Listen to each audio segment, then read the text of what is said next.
Good afternoon, everyone. I'm Sarah Schultz, the Executive Director of the American Craft Council, and I want to welcome you to this craft cacophony, as someone just called it, otherwise known as the American Craft Council College of Fellow Awards and Gathering. And I want to thank you all for coming. I am actually broadcasting from the ACC's offices and the library and archives behind me. About 15 miles away from here, the Minnesota River joins the Mississippi River at a place called Bdote. In Dakota, one translation of Bdote is where two waters come together. And the Bdote, where the Mississippi and the Minnesota rivers concur, is a especially sacred site for the Dakota. Bdote is a place that carries a complicated and layered history. In the thousands of years, the Dakota people have been in relationship and kinship with the land here. And in several hundred years since European settlers colonized the land and the state of Minnesota that the state of Minnesota now occupies. The land ceded in the treaties of 1837 and 1851 were a project of spiritual destruction and displacement that denied the Dakota free and unhindered access to the land that fundamentally shapes their identity. By offering this land acknowledgement, we pay tribute to the Dakota and the Ojibwe and affirm our responsibility to amplify Indigenous voices through a renewed commitment to incorporate Indigenous knowledge in our narratives on craft.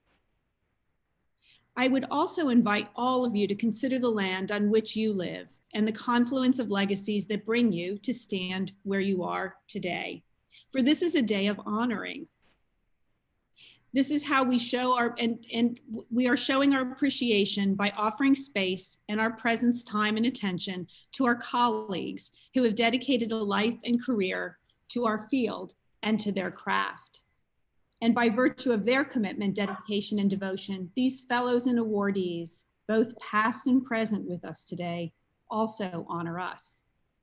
I'd like to thank the Wingate Foundation for their support of the American Craft Council and their support of the College of Fellows program. I'd also like to thank our many supporters and members, and I'd like to thank the ACC Board of Trustees for their stalwart commitment and the incredible staff at the American Craft Council who helped pull together this event and work so hard to make so many things possible. But before we praise and celebrate and carry on, I just want to affirm a few housekeeping notes.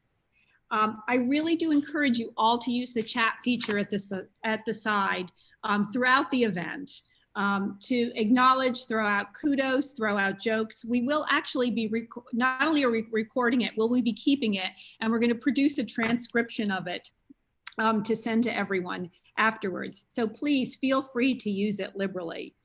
I also want to let you know that you'll be on mute, and so with no formal video for the formal program, but at the end, we will turn everyone's video back on in celebration.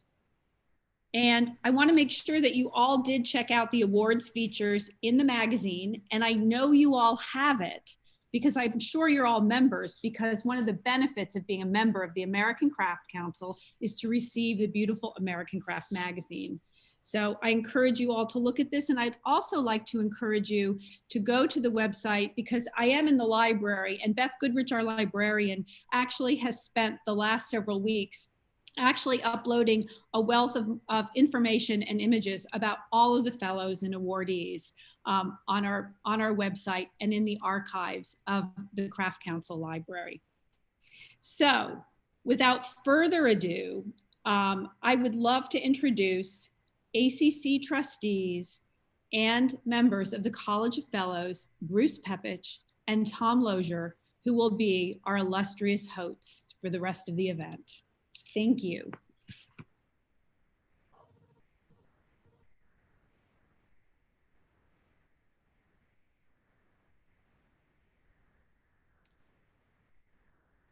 Bruce, you go first, I think, don't you? I am. Yep. All right, let her rip. It's great to be with all of you this afternoon. While the performing arts offer a wide range of awards recognition programs that highlight individual achievements, the visual arts field seems to acknowledge accomplishments more sporadically. In contemporary craft, we are fortunate to have the American Craft Council Awards. With these honors, the ACC publicly recognizes the impressive amount of creativity and accomplishment generated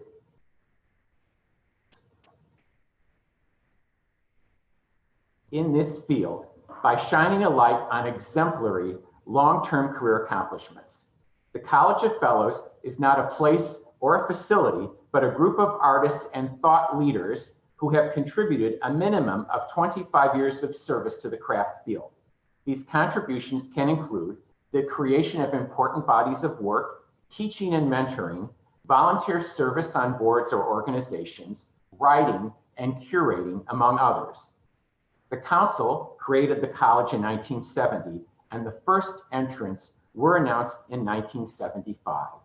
Since then, 314 men and women have entered the College of Fellows, both as artists and as honorary fellows if they write or curate instead of making art.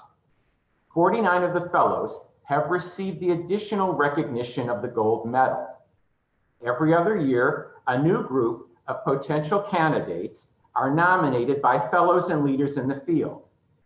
People in the college also nominate potential gold medal recipients from within their ranks. A rotating panel of current fellows makes the final selection of entrants to come into the college, usually 5 to 7 inductees, and they also select one fellow to be honored as the gold medalist. In addition, the ACC board presents an award for philanthropy, usually to an individual, and an award of distinction, frequently given to organizations. Today, we honor each of these undertakings which are so vital to contemporary craft. Being nominated by peers and experts in the field is a powerful validation of one's work. We seek high standards of accomplishment, but also broad and varied approaches to career paths and aesthetic statements to demonstrate the many ways of working to advance this field. We also strive to represent artists working in a variety of media, materials, and methods. We hope that by honoring artists, educators, donors, and program providers, we can inspire others. The ACC's awards recognition is not something that one accepts lightly or easily. This public attention can cause a degree of discomfort among our honorees who work so quietly to accomplish so much. However, their career experiences could be useful to younger professionals in much the same way that earlier generations in this field inspired this year's inductees with their career arcs and studio practices. I know that each of these recipients is grateful to accept this acknowledgement of their efforts with the hope that the careers they have forged will serve as an example to others. Each of these awards recognizes exemplary work while also pointing the way for future generations. For the artists and professionals we pay tribute to today, this recognition is powerful. I know it will inspire each of them to return to work. This awards program also demonstrates an important aspect of the craft field, the reverence and enthusiasm we have for each other across multiple generations and also across media. There is a true respect and affection that people in craft have for each other and for the work that is produced. It is real and it is palpable. We honor this camaraderie and our field, our craft family today as we focus on these hardworking and accomplished colleagues. I'll hand the electronic podium over to you, Tom. Okay, thank you, Bruce. This is such a stunningly talented and brilliant group of awardees that it made the work of the awards committee a real pleasure. These artists consistently challenge themselves to expand their artistic practice, and in doing so, they have each also rigorously questioned and in turn invigorated the territory that engages and responds to their creative practices. They are leaders that are deeply invested in contemporary art making and in current dialogue across the craft and art worlds. We are thrilled to honor each of you and all of you today. And now to reflect on the legacy and the impact of these craft contributors, I'm honored to introduce our next speaker, Namita Gupta-Wiggers. And I believe Namita's camera will get turned on. There you are, Namita. Hi. Namita is an educator, curator, and writer. She's the founding director of the MA in Critical Craft Studies at Warren Wilson College in North Carolina. This is the first low residency graduate program to focus on this field. From 2004 to 2014, she served as the curator and then the chief curator and director of the Museum of Contemporary Craft in Portland, Oregon, where she curated more than 60 exhibitions and doubled the size of the collection. She is the first American of South Asian heritage to curate and direct a non-ethnically focused art museum in the United States. She's also the director and co-founder of Critical Craft Forum, a growing online and on-site platform with more than 13,000 international members, a monthly podcast, and a blog. Wiggers contributes to online and in-print journals and books and serves on the editorial board of Garland and Norwegian Crafts and the editorial advisory board of the Journal of Modern Craft. She also serves on the board of trustees at the Haystack Mountain School of Crafts. Please join me in welcoming Namita Gupta-Wiggers. Thank you, Tom. Thank you for that introduction. And thank you to the ACC for the invitation to join in today's celebration. This is my second time working with the ACC to celebrate the College of Fellows, and the last time was in 2012 when Tom Lozier and Bruce Pepich were both invited to join the college. I'm very honored to be here today and to recognize this group of awardees. We join each other today from many places, and this is not so different from other years, but we're joining together in this Zoom call from multiple time zones and our personal homes. And that makes this year's celebration fall under a category and a word that I, and perhaps you, are ready to never use again: unprecedented. This year, 2020, is one in which people continue to turn to craft. Anyone with a sewing machine has made masks for family and friends, and our community is in need of safety gear. Every educator in this list of College of Fellows retooled their craft courses for distributed in-home instruction. Many people find themselves more aware of everyday objects in their lives, and craftspeople and those working from crafts organizations are facing severe economic challenges. I hope that each and every one of you is doing as well as you possibly can in this time of COVID, uncertainty, and in the ongoing challenges and changes to address systemic racism towards social justice for all. This context is not just a background. These are the conditions in which each of us is living, and living with and through craft right now. And it reflects the sustained, committed work of this group of inductees. It's almost 4 years to the day when I introduced Sonia Clark at the 2016 ACC conference in Omaha. I spoke then about her unraveling a Confederate flag, carefully unweaving the textile thread by thread, separating out red, white, and blue into piles while conversing with friends, colleagues, and strangers. Since then, she has brought a different woven cloth into view. On April 9, 1865, General Robert E. Lee surrendered his Confederate troops to General Ulysses S. Grant, using his wife's dish towel as a flag of truce. Sonia asks, why do we know the Confederate battle flag instead of the Confederate truce flag that marked surrender, brokered peace, and was a promise of reconciliation? What would it mean, she asks, to the psychology of this nation if the truce flag replaced the flag associated with hate and white supremacy?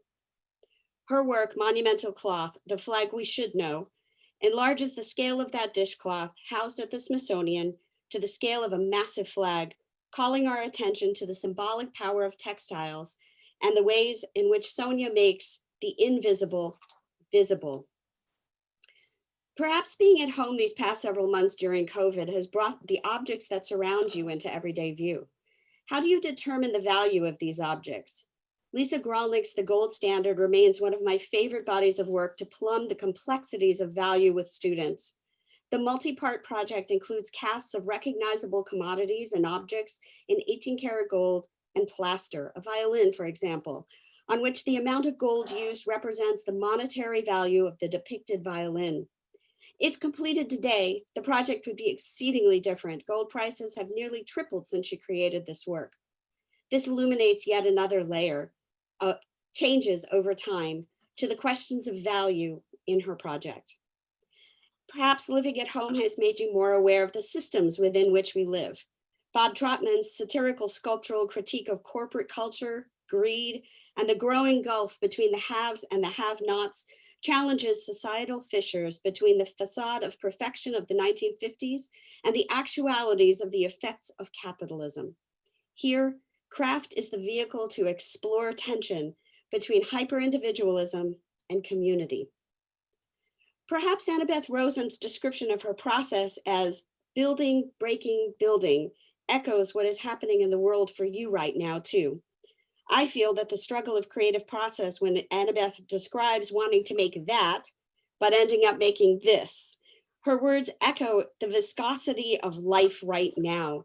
And as she describes the vital work to put parts together from what we know, she reminds us of the responsibility of the artist to know about many things so that they can pull and push to bring work into being.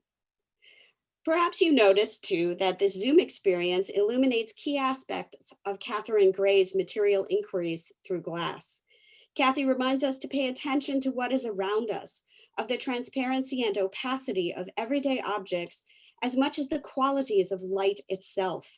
The athleticism and movement required in the hot shop to produce a glasswork is dramatically different from this Zoom experience. Each of us, though, is looking through and at glass right now. Glass, she reminds us, continually mediates our experiences with the world. Perhaps this year has made you more aware of the networks and systems of the craftscape. This year's awardees include artist Patricia Malarche, who some of you may know from her thematically focused editorial work at Surface Design Journal, or perhaps from her writing on craft, which has been published in many, many craft magazines, books, and in the New York Times.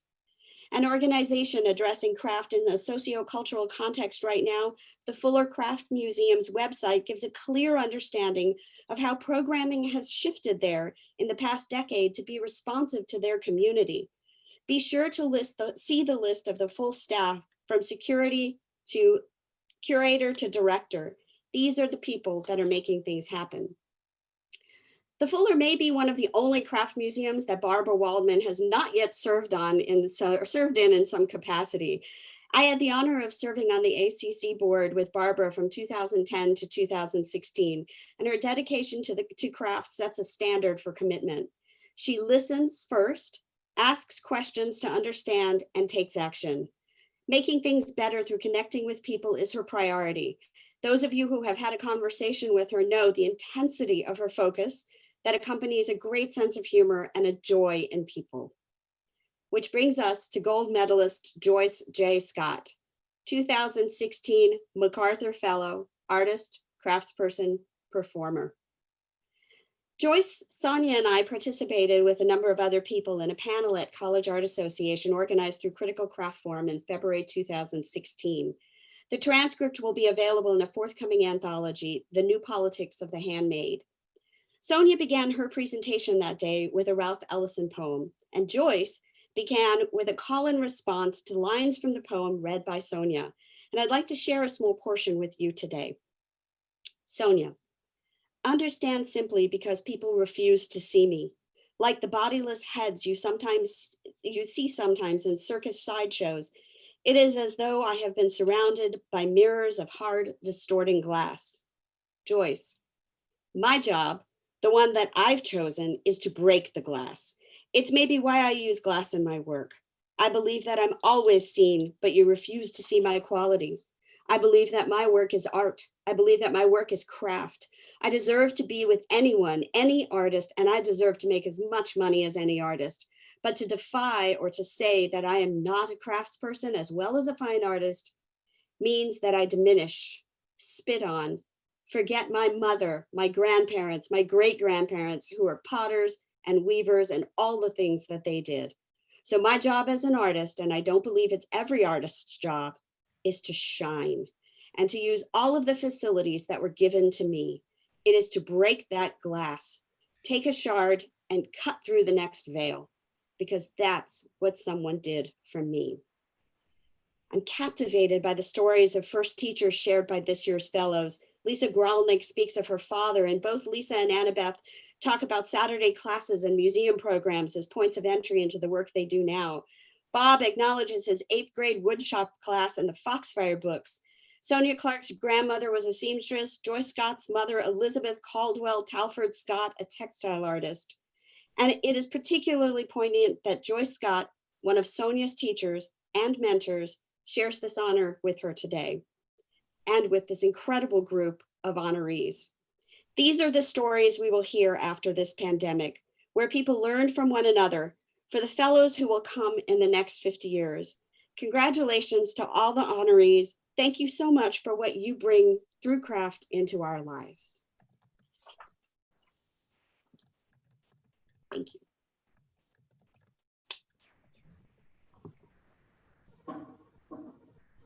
I'm going to introduce the video. This year's award film is a compilation of video and audio interviews conducted by our videographer, Chikara Motomura. These began last March pre-COVID and continued throughout the summer. The pandemic impacted our ability to have in-person interviews with all of our awardees, but Chikara has found an elegant solution to this challenge using both photographs and audio interviews. The video runs a little more than 8 minutes.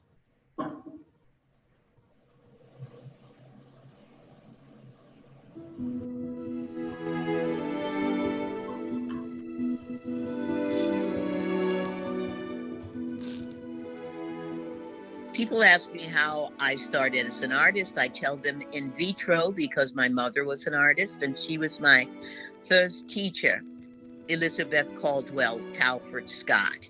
She is a nationally known textile artist. I don't know when I started feeling serious about ceramics. I think from the very beginning. I don't think I ever really thought twice. I just worked every day. And then all of a sudden, it was 40 years later and I was still working. I have always, ever since I was 5 years old, I've loved to make things with my hands. That has always been my principal joy in life.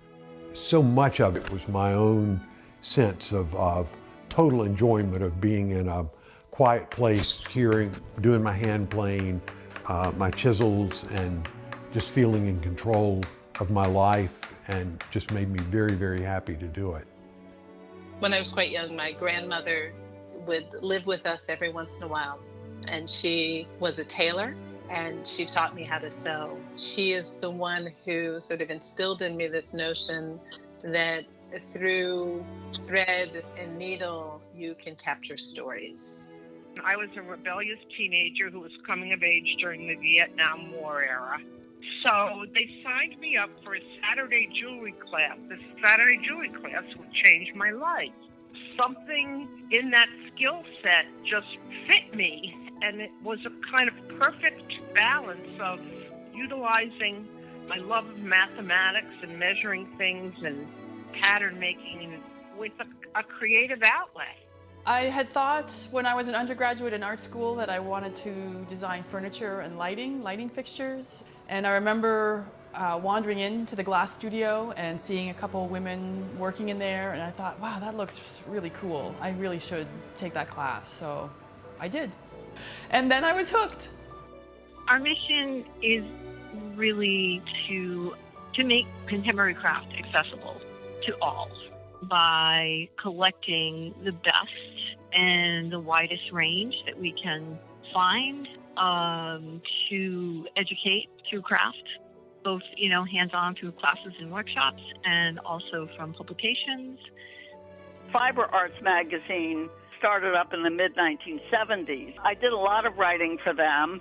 Then I had an opportunity to write on crafts for a regional section of the New York Times, and that was writing about all craft media.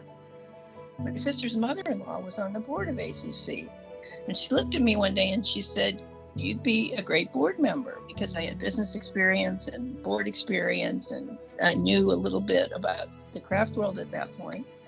Shortly after I joined the board, I was asked to be show committee chair, and I decided I really couldn't do that if I didn't go to all the shows. And so I started going to all the shows. At the time, there were 11 or 12 of them. I had just so much fun and met so many wonderful people. And I just submit to the moment and go both feet forward. It is just a pure joy. I can feel it sometimes, my brain going, oh, no, you did. No, yes, you did. Put that over there. Wow. The spiritual thing about knowing that this will enlighten and invigorate somebody else. Somebody else is going to go, oh, and there's going to be a smile just on someone. Everything is useful, since you can only choose from what you know, from what you're aware of. So your obligation as an artist is to really expand that bank and know about lots of things and know about everything. So when you need it and you grab it, it's there for you. Basically extractive capitalism, or capitalism that moves wealth up to fewer and fewer people. I'd say that's the big theme for me. That evolved from personal issues with me and my dad to trying to look at the bigger and bigger picture. Craft is as common as oxygen, and when it is absent from our air, we notice it, right? So for me to be able to tap into something that is sometimes unseen, but is so incredibly powerful, and to reframe it in a way of like, well, do you see it now? And let's use its power in this way. Then that is actually the thing that has been perhaps most fulfilling for me. I do think that spending decades in one medium allows for a kind of deep investigation, and that's important to me. Becoming an expert means that you completely understand the vernacular of a field.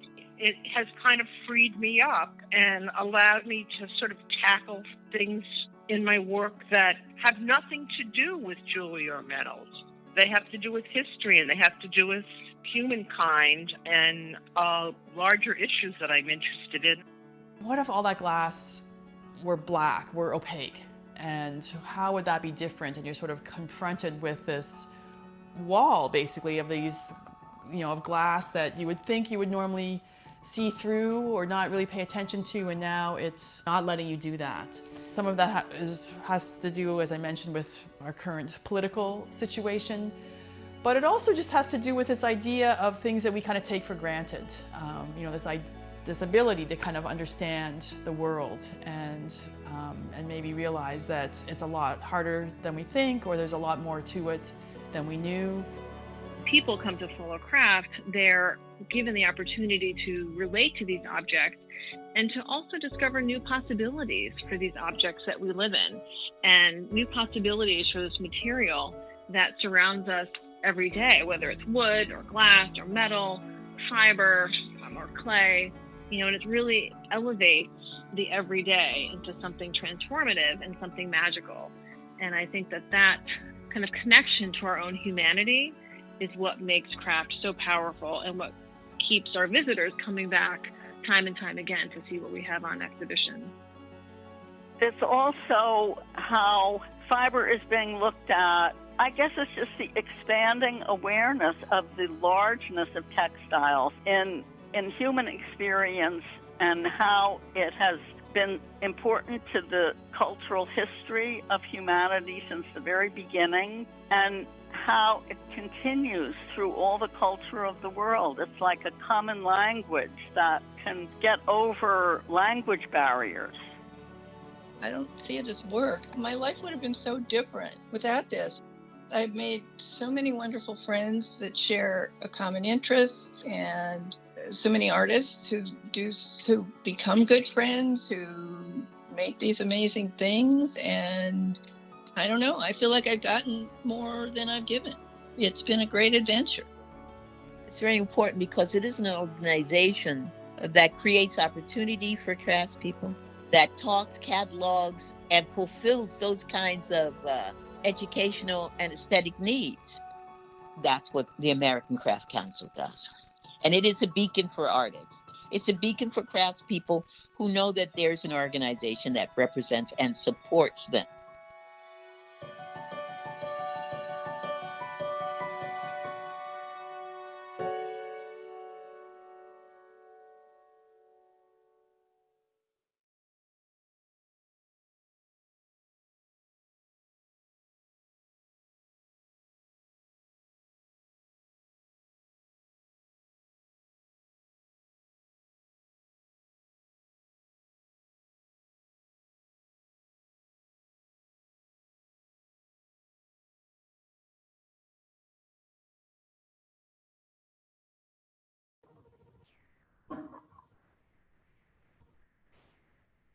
It is a great pleasure to present the Eileen Osborne Webb Award for Philanthropy to Barbara Waldman.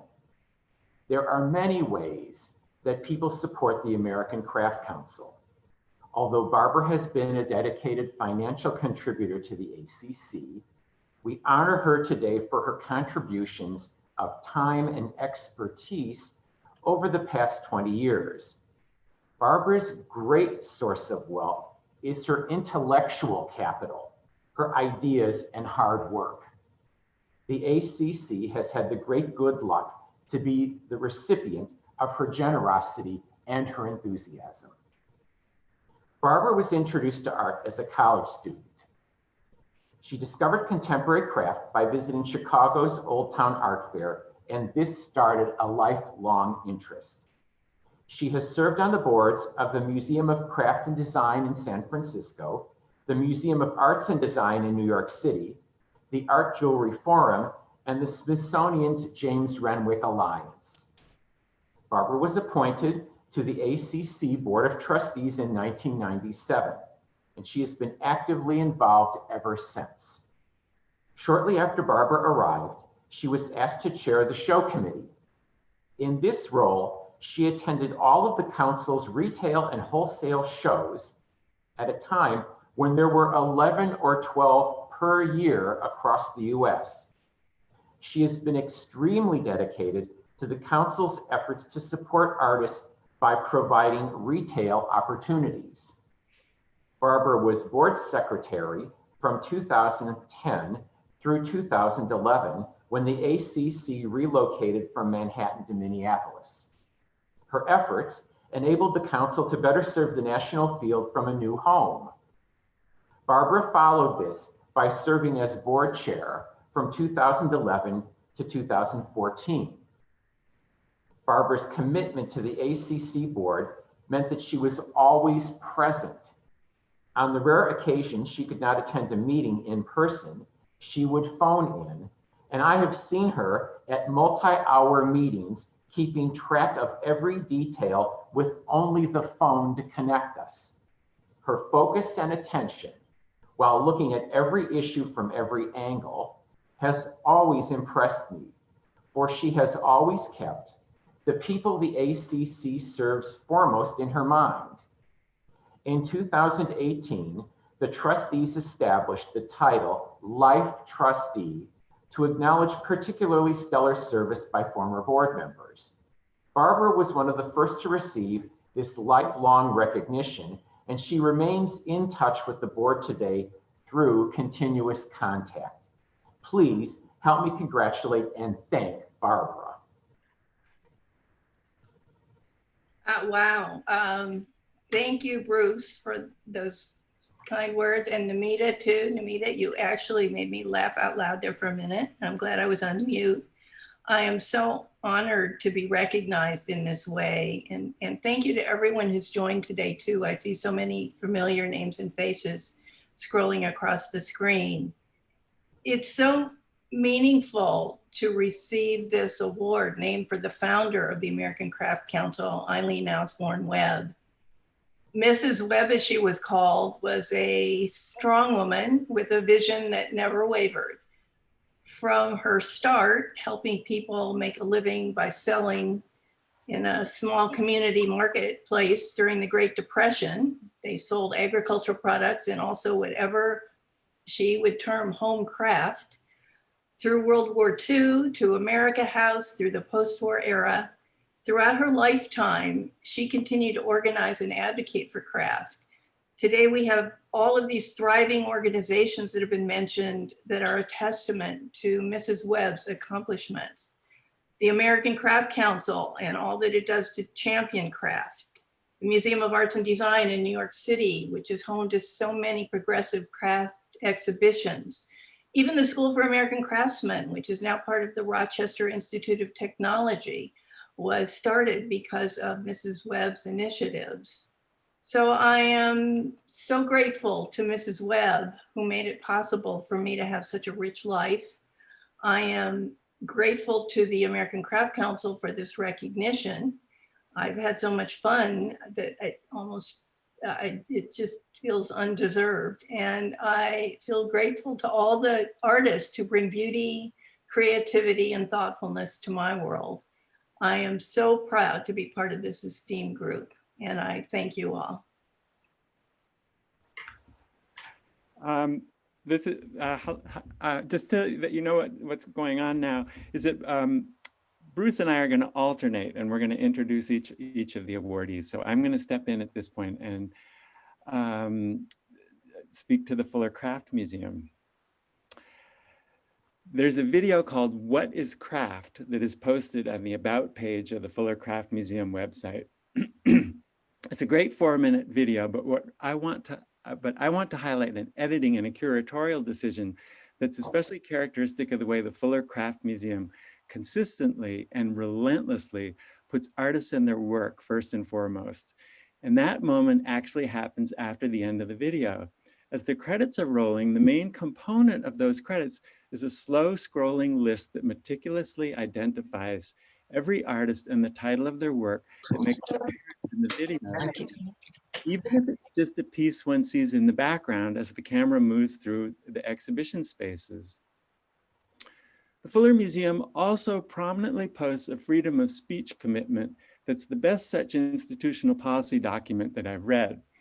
From a larger statement, it includes this language: the works Fuller Craft Museum exhibits may awe, illuminate, challenge, unsettle, confound, provoke, and at times offend. We defend the freedom to create content and to exhibit such work anywhere in the world, and we recognize the privilege of living in a country where creating, exhibiting, and experiencing such work is a constitutional right.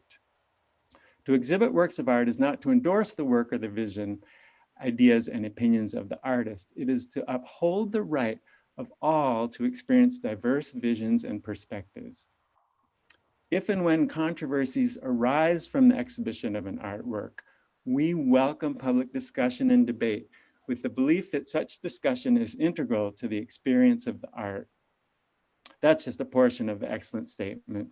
And I would say that other much larger institutions would be well served to have such a clear policy statement to guide them in the current environment in which we continue to hear of self-censorship blunders, such as the currently unfolding debate about Philip Guston's postponed exhibition. When she was in her 80s, my mom lived in a retirement community in Stoughton, Massachusetts, which is the next town over from Brockton. My mom was born in Germany, and she really loved her afternoon pastry and coffee, and she would rarely turn down a trip to the local bakery when it was offered. But when I would visit her and ask her if she'd like to go see art at the Fuller or drive the other direction for pastry, there was never a moment of hesitation. The Fuller was absolutely her favorite destination, and over the years, we made dozens of trips to the Fuller and saw fantastic curated exhibitions. And we also got to know the world-class permanent collection. And usually we stayed so long that the pastry shop was long closed by the time we actually left the museum. The Fuller Craft Museum is an overachieving institution that uses the resources at hand to have a huge impact in the Brockton community, the Boston area, and the national craft world. The museum curates conceptually innovative and highly relevant exhibitions and serves as the key art destination in the area south of Boston. If you have to make the not very exciting drive from Boston to Providence, you could make that trip 1,000 times more rewarding by adding a stop at the Fuller Craft Museum and seeing what they're up to. And even if you have no reason to ever go to Boston or Providence, you do have a reason to go to Brockton, Massachusetts. If you've never had the chance to visit, you must add the Fuller Craft Museum to your to-do list. Please join me in congratulating Beth McLaughlin and Denise LeBlanc, who are accepting the American Craft Council Award of Distinction on behalf of all the amazing and hardworking people that make the Fuller Craft Museum a powerhouse and a real gem. Thank you. Thank you to the American Craft Council. We're honored to accept this award, and congratulations to all our fellow recipients. It's wonderful to share the screen with everyone. Thank you again. Yeah, thank you so much, and thank you, Tom, for that those great words and that great introduction. It means a lot. Yeah, do you have to open your? Thanks so much. Shall we open this now, or is there a separate time? No. Nope. Okay. The opening will be later. Sorry. All right. Can't wait. Thanks again, everybody. Thank you.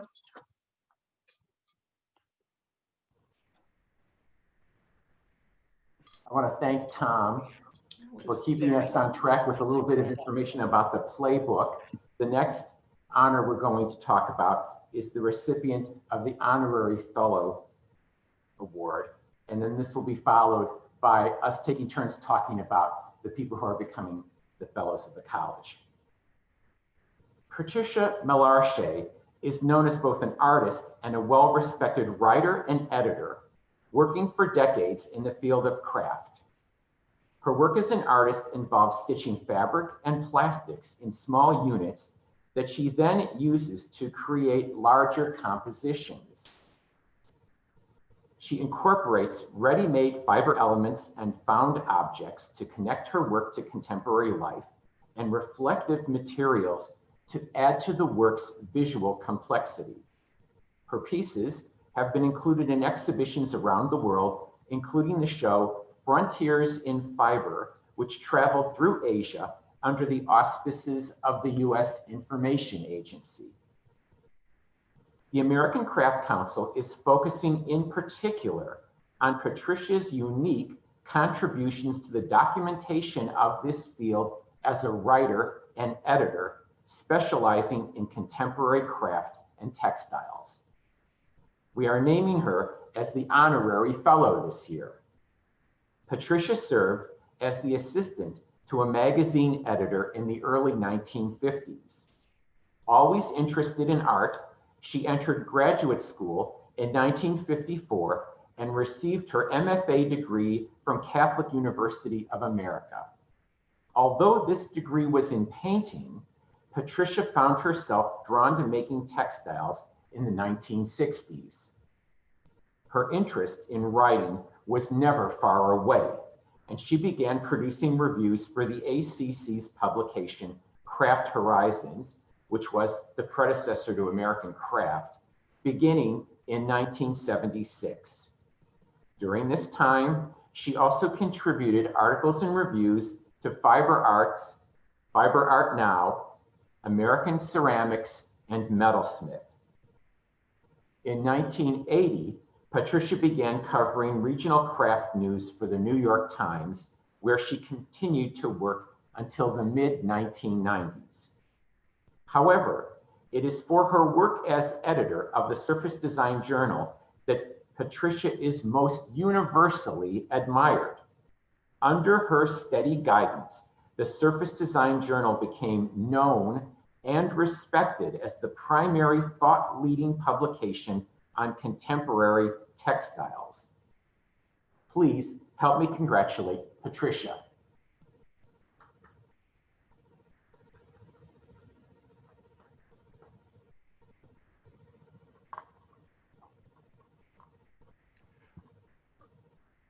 I'm given the honor of addressing Sonia Clark next. I have my video on, but I'm not showing up. We have your audio. Yeah, I'm gonna keep going with Sonia, and then at the end we're gonna have a chance for all the awardees to be together on screen and open their awards. So I think it'll work best if Bruce and I just go through our presentations on each person. So speaking to Sonia, Sonia taught at the University of Wisconsin for about 10 years, starting in 1997. I taught in the art department at Madison, and Sonia taught in the design studies program. The two programs are separated by a very large hill that people hate to walk over. And before Sonia's arrival, I would rarely venture to that side of campus. But Sonia's art making and teaching created a new energy epicenter for the arts on campus. Her passion, curiosity, generosity, and insane level of artistic productivity made the University of Wisconsin and the whole of the Madison art world bigger and made that previously daunting hill a lot less tall. Bridges were built for art students to connect to a broader slice of campus resources, and steadily and unceasingly, art continued to pour out of her studio in a river of creativity. For all of us, Sonia modeled how a thoroughly contemporary practice can draw energy and focus from an open-minded and deep investigation and questioning of history, and of how that history is documented and presented. Sonia Clark is a people person. This is true as she moves through the world on a daily, hourly, and minute-by-minute basis, making connections with people through her outgoing style and infectious curiosity. I'm sorry I've used that word curiosity already twice in the first minute, but it's a defining word for capturing a key component of the essence of Sonia's personal and artistic being. Also, and perhaps more relevant for this award, engaging with people as artistic collaborators is embedded in so many of her projects and artworks. An illustrative example would be the Hair Craft project, in which Sonia collaborated with 12 Black hair care specialists, all working in Richmond, Virginia. Sonia offered the hair care specialists two forms of blank canvas.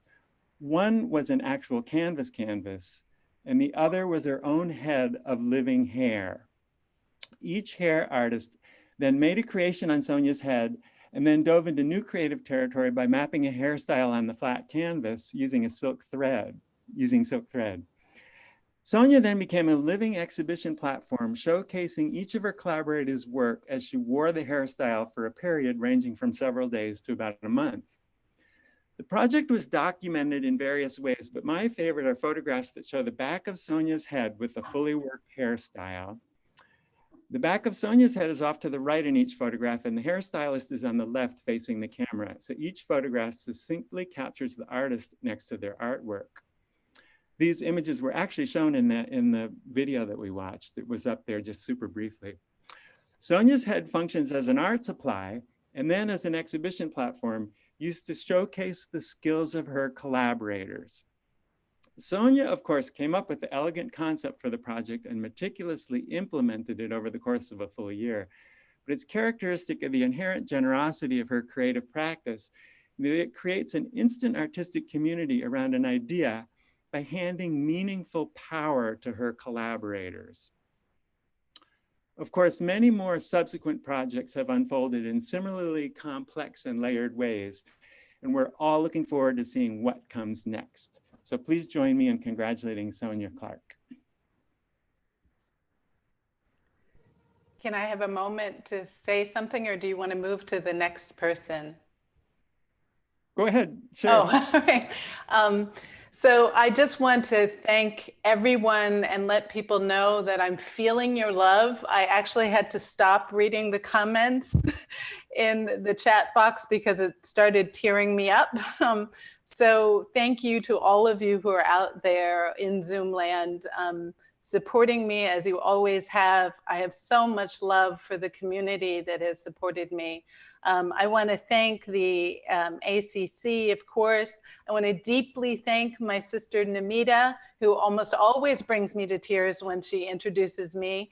To my brother Tom, thank you, Tom. I miss you. I wish we were still colleagues. And I'm honored to be among all of these amazing, amazing fellows, especially with my auntie, young auntie, the Mecca-genius Joyce Scott. Craft means strength. Craft means power. And I'm grateful to all of those who epigenetically provided me with the strength and the power to do the work that must be done as an artist, especially in these times. So I'm very grateful for this award and grateful for the presence, though virtual, of all of you that make up the community that gives me the strength to do the work that I need to do. Thank you. The next recipient that we honor is Catherine Gray. Catherine Gray was born in Canada. She received her MFA degree from the Rhode Island School of Design. She's been deeply involved in the glass medium ever since her undergraduate studies. She has taught on the faculty of California State University in San Bernardino since 2007. Catherine has a career-long fascination with the material qualities of the glass medium. For example, it is both a solid and a liquid at different times. It can be transparent or opaque. It can be strong and also easily broken, and it can admit light but also stand as a barrier. In her work, Catherine has created sculptures and installations dealing with elements from nature, such as air, water, earth, and fire, using both abstract forms and also recognized household objects, usually associated with glass, such as goblets, pitchers, and vessels. Many of these functional objects are created in her studio, but Catherine also makes sculptures that incorporate found existing consumer glassware, which she groups by color and size so that upon viewing, they coalesce into recognizable things from nature, such as trees. By recycling consumer glass items, she recalls how omnipresent glass is in contemporary life, and she more closely binds us to her interest in nature and the environment because of our familiarity with these objects. Catherine's current body of work continues her explorations into the material qualities of glass with a series of abstract forms whose iridescent surfaces are naturally beautiful, but these surfaces also obscure one's ability to fully grasp all portions of the form as these works visually shift and shimmer before the eye. Catherine is appearing as the resident evaluator of the surprise hit reality series Blown Away on Netflix, which is now preparing for its second season. Her works are in the permanent collections of the Toledo Museum of Art, the Corning Museum of Glass, the Museum of American Glass in Wheaton, New Jersey, and the Museum of Glass in Tacoma, Washington. Please help me congratulate Catherine. The next awardee is Lisa Gralnick. Over the last 20 years of teaching as a part of the same faculty as Lisa Gralnick in Madison, one thing I've learned is that if you need to find Lisa, it's really easy. She's always, always, always in her studio, unless she's in the classroom. For a while, I wasn't actually sure why Lisa bothers with the hassle of maintaining a home, since she hates to shovel snow and lives for her total commitment to her studio practice and to her teaching and to each and every one of her students. However, I did eventually learn that the house is certainly necessary because it has a kitchen, which serves as another place of creative practice, which involves baking an absolutely world-class apple pie, which Lisa shares generously. Lisa's deeply committed to a critical dialogue about making and the purpose of artistic practice.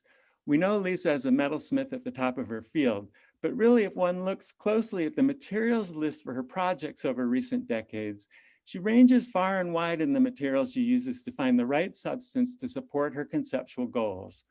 A recent example would be the gold standard, which was previously mentioned by Namita, a complex exploration that unfolded over 8 years involving 3 distinct phases that build on each other through many, many objects that explore notions of value, history, and economics. Gold is the glittery headliner of the project, but gold has to share the stage with much more common materials such as acrylic and plaster, which are managed and manipulated with a goldsmith's level of respect and with superior making skills. White acrylic never had it so good. The body of work captures personal stories that are sometimes very real and sometimes birthed in Lisa's imagination, although we can't always be sure which is which. The artworks often embody a direct connection to market prices for gold at certain key moments in the creative process. This entire project shows us a goldsmith and a deep conceptual thinker investigating a range of overlapping concerns that include weight, scale, and the inherent power and ability of an object to interrogate and unsettle us. I can't do the entire body of work justice in these short minutes, and for the deeper exploration this work deserves, I would point you towards the excellent catalog available from the Bellevue Art Museum. So how does one follow up and move on from such an involved and involving multi-year project? Lisa's answer was to radically remove herself from her comfort zone and become a technical beginner again, learning the basics of working with ceramics. A key element of her explorations happened as she completed 2 residencies, each 3 months long, in 2015 and again in 2018-19 at the European Ceramic Work Center in the Netherlands. Returning from each residency, obviously energized and high on new ideas and the thrill of the potential of a new material. I hope Lisa will forgive me for saying that the early results were, not surprisingly, not always fully or successfully resolved. But of course, it didn't take very long before the artwork began to sing again. If you've not seen it, be sure to check out the images about Lisa that are featured by the ACC, both in the American Craft publication and online. And we had a very quick image in the video that we watched also. The killer image in the story about Lisa features her rooting around in the giant jewelry box called Scene of the Crime. Now the traditional metalsmiths materials are joined by ceramic, wood, velvet, and pink naugahyde, all deployed at an Alice in Wonderland scale. This piece and this image elegantly, and with more than just a small dose of humor, embody how a smart, passionate, and committed artist keeps investigating what came before, asking vigorous conceptual questions, and expanding both their own artistic practice as well as their field. We are all looking forward to seeing what comes next. Please join me in congratulating Lisa Gromnick. Thank you so much, Tom, for such a thoughtful introduction. That was really moving. I really appreciate it. Thank you to everyone who has sent chats. And I can just say that I'm really honored to be elected to the College of Fellows of the American Craft Council. It really means something to me very deeply. So thank you. Our next honoree is Annabeth Rosen. I'm very pleased to introduce Annabeth. This Brooklyn, New York native has spent more than 40 years working in clay. In her vivacious and energetic ceramic sculptures, she combines a wide variety of forms into elaborate compositions of patterned glazed elements, which she arranges in organic groupings that expand the visual possibilities for ceramic sculpture.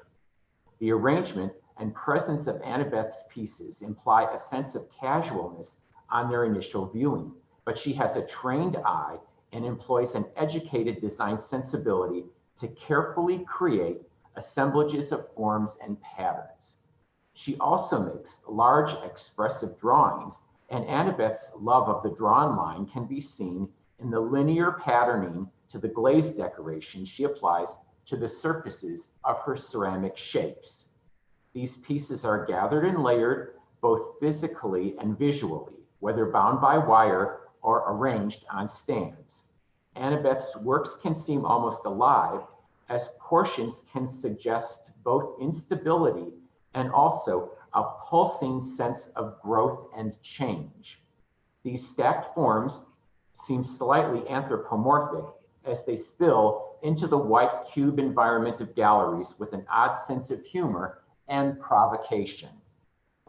The artist received her MFA degree from the Cranbrook Academy of Art in Michigan and has taught at the School of the Art Institute of Chicago and the Rhode Island School of Design.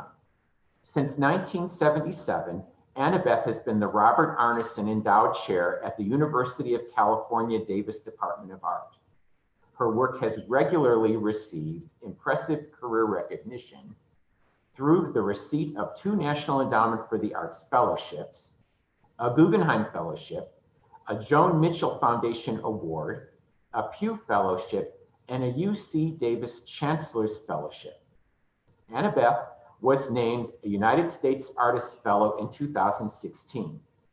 Her work is represented in important U.S. museum collections, including the Museum of Fine Arts Boston, the Philadelphia Museum of Art, the Los Angeles County Museum of Art, the Denver Art Museum, and the Oakland Museum of California, among others.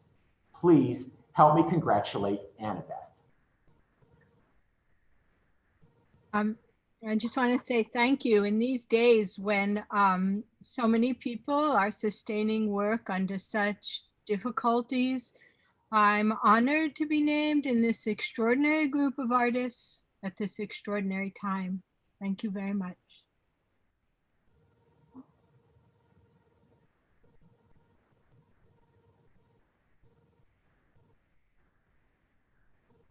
I'm on now, I believe. The next honoree is Bob Trotman. Many decades ago, I was able to travel over from Penland and visit Bob Trotman at his home and shop. Bob and his wife Jane had built a living and working situation in the foothills of Western North Carolina that allowed Bob to work full-time as an artist. He was incredibly generous in sharing access to his studio and especially his thinking. I was just starting out as an object maker, and that visit had an outsized influence on me. Since then, I've followed Bob's creative practice with always growing admiration and respect. What was totally impossible to predict at that time was the degree to which Bob's work would evolve from what were then wonderful decorative functional objects to the large body of work that has unfolded as a deep and powerful series of primarily figurative sculptures. There's a key piece on Bob's website called Table Dream from 1987. I believe it's the earliest piece Bob keeps on his site by quite a few years. It represents a human figure literally pushing down on the rim of a table to extract itself from the table form that still captures the lower part of its body. It offers a pretty direct analogy for the evolution of Bob's art practice as he worked out his amazing wood carving techniques and moved rapidly from functional work towards sculptures that address relationships, money, power, and the individual versus the greater good. We tend to think of Bob as a wood sculptor, but as the work has evolved, so have the techniques, the materials, and the media. Fiberglass, terracotta, resin, silicone, and video are more prominent in recent work. The 2019 kinetic piece titled "Have a Nice Day" is so effective because we are forced to watch the wall-mounted silicone face compress and distort endlessly as it absorbs the persistent impact of the heavy human arm and fist that swing back and forth, delivering an infinite number of squirm-inducing sucker punches. This repetitive sound in the kinetic pieces has become an important element of how the works invoke the dull hollowness of the corporate world or the mind-numbing factory floor. The wonderful video, The Upper Hand, which Bob made with his son Bart, elegantly and humorously captures the irresistible lure of a crisp $100 bill and the humiliation we will willingly subject ourselves to in order to grasp that powerful piece of magic paper. One might see Bob's work as predominantly representing and commenting on the white male corporate power structure and wonder about its relevance at this contemporary moment. But in fact, what is happening is that as the world undergoes seismic shifts, Bob's work stays solidly in place and becomes ever more pertinent as we look at it with the fresh eyes of our rapidly shifting insights and understanding of this particular juncture. The sculptures are adjective magnets and emotional Velcro. Some words that stick: rueful, greedy, befuddled, smug, despondent, frustrated, satirical, egotistical, impatient, godlike, and most of all, sublime, capturing the disturbing awe and beauty of the human condition. We are all looking forward to seeing what comes next. Please join me in congratulating Bob Trotman. Oh, thank you. Oh, yeah. If you want to say something, just say something. Thank you, Tom. I really appreciate that. You really made me laugh. And thank you all. Thank the American Craft Council. I'm truly honored to be elected to the College of Fellows. Thank you. Our next presentation is the Gold Medal Award. I am very pleased to introduce Joyce J. Scott, a nationally known multimedia visual and performance artist. She is renowned for her sculpture and jewelry that incorporate beadwork, glass, and found objects to create social commentary on issues including racism, sexism, violence, and cultural stereotypes. Joyce uses humor and irony to address stereotypes, and in her use of beads, she frequently confronts ugly topics with a conventionally beautiful material. As Joyce says, she skirts the borders between comedy and pathos, delight and horror. This sometimes jarring dichotomy helps reinforce her efforts to make people stop and think, communicating her messages in an indelible way. She is a lifelong resident of Baltimore whose first teacher and mentor was her mother, the art quilter Elizabeth Talford Scott. Joyce obtained her MFA degree from the Instituto Allende in San Miguel de Allende, Mexico. Joyce's work identifies African American, Native American, and West African Yoruba beadwork as primary influences.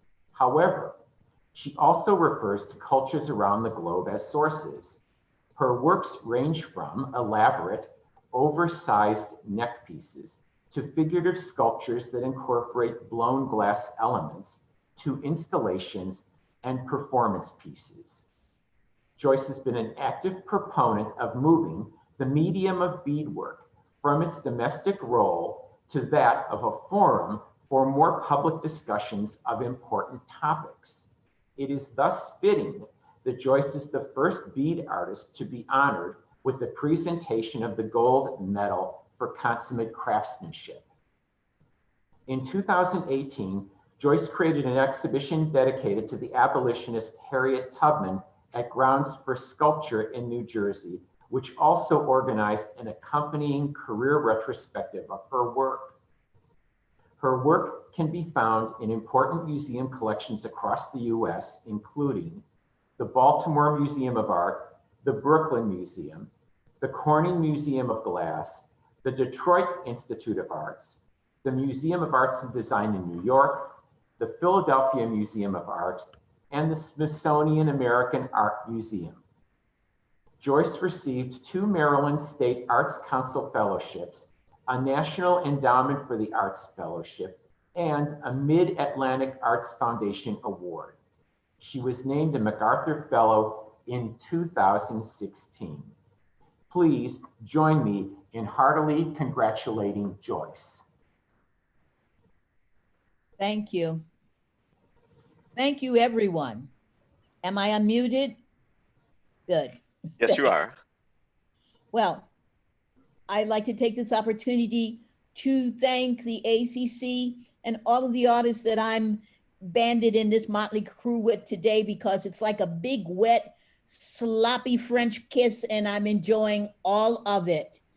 I'd also like to thank my galleries, all my galleries in the past, and the 3 galleries who I'm working with now, Mobilia Gallery, Goya Contemporary, and Peter Bloom in New York. I want you to know that this is very heartwarming for me, because when people say, why don't you call yourself solely a fine artist? I say, the Metropolitan Museum of Art doesn't have a piece of sculpture of mine. They have a necklace. Without you, there would not be me. Of course, that's not true, but it wouldn't be this me. So I always try to end with this, because you give me everything. This little light of mine, I'm gonna let it shine, let it shine, let it shine, let it shine.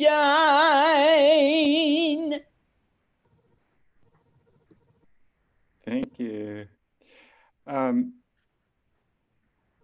this point, there were two, we didn't get to hear from Pat or Kathy, and I wanted to invite the two of you to turn your cameras back on. And if you wanted to say something, I'm sorry, but that was, we skipped over you and didn't give you a chance to speak. If you'd like to. Pat, did you want to say something?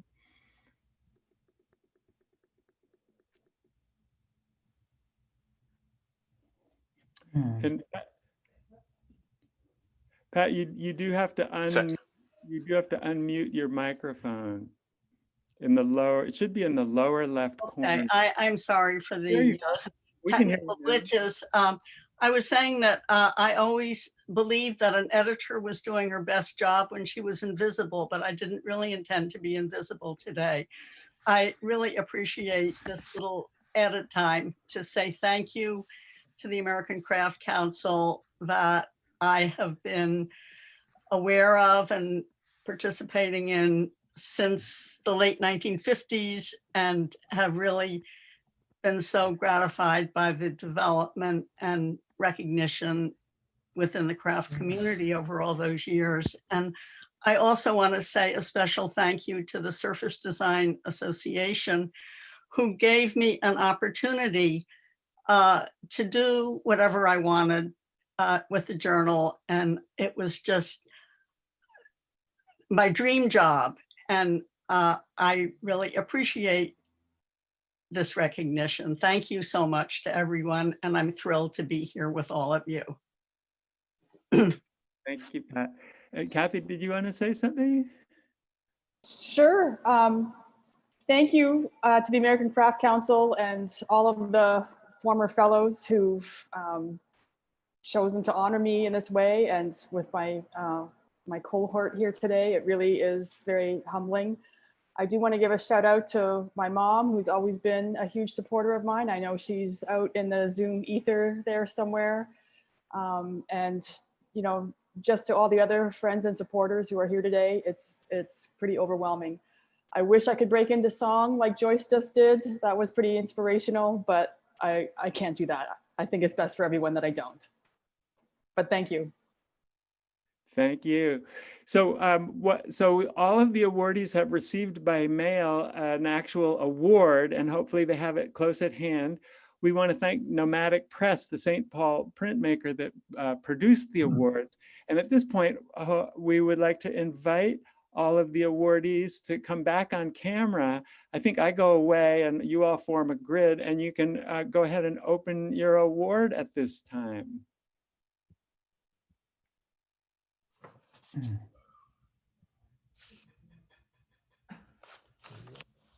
Okay.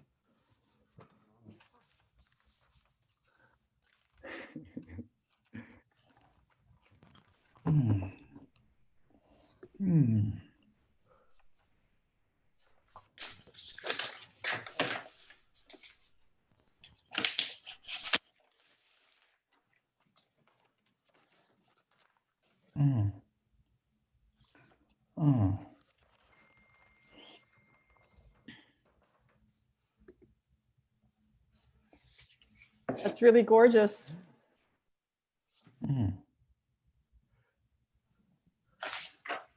Thank you so much. This It is beautiful. Just beautiful. Thank you. It's beautiful. Wonderful Thank and you. So gorgeous. nice. Thank you. Thank you. It means so much. Congratulations to all of you. Yeah, congratulations, everyone. Thank So well deserved. Thank you. It's beautiful. Thank you, ACC. I believe at this point, I think Sarah is going to rejoin us. And Chuck. Wow, what a group. This has been incredible. I want to thank Sarah and the award committee for doing a great job. They always do. The award chair and the committee always puts on a wonderful program, and we all really appreciate it. I do want to thank Wingate and the supporters of this program, for without them, it wouldn't exist. I'm proud to call several of these award winners my friends, and it really gives me great pleasure to see them awarded in this way. I'm going to close with a toast to the group. If you'll refill your glass, those of you that have been emptying it during the program, I'll give you just a moment. But I want to make a toast to this auspicious group. The American Craft Council is artists. The council is patrons, and it is institutions and programs. We honor this group today as the embodiment of these ideals. Thank you so much. Slajava, and cheers to you all. Cheers to you all. Cheers. Cheers. Nice work, you all. Thank you. Thank you, everyone. Congratulations. Congratulations. I look at myself in that picture, I see you. I think the idea now is that everybody is welcome to rejoin and get to see everybody's videos again. Yep, please join, mingle. Mingle as you leave, mingle as you stay. Be sure to write in our little chat fall. So, Myra, can you hear me? Yes, Lisa, how are you? I want Ken to know that I chose his paintings as my backdrop. Awesome, that's great. I'll be sure to let him know. Put it on again. Congratulations, everyone. Yes, congrats. Oh. Yes. Congratulations. Fantastic. Erica. Best to everybody. Congrats. Congratulations. Congratulations, everyone. Thanks everybody for coming. Thank you. Thank you for coming. Send me money. Thank you all. Rock. Yes. Congrats. Long live craft. Take care, everyone. Congrats, I really Lisa. I am incredibly honored to be with you. It is very heartwarming. Love, love, love. Love your song, Joyce. Thank you, Sarah. thank you all. Thank you. Congratulations, everybody, Yes. especially Congratulations. Sonia. See you. Congratulations, Joyce. Thank you. Everybody go vote. Claudia, it's been a while. Michelle. Forget to vote. Stand behind me if you want. Fabulous. It's gonna be funny, y'all. Peace out. Somebody's supposed to be working on All right, it. ready? You did a really good. You don't see the message staring at you on the screen. The next order. They're editing you out. Hi, Helen. Oh, so cool.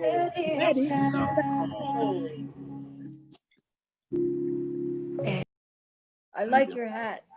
Barbara, thank you for all the years of work. My artwork. Oh, Alex, love you, love everyone. Thank you so much. It's so And there's Sonia. proud to be with this group.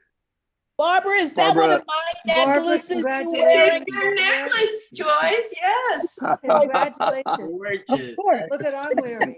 My daughter just found it. It's an H.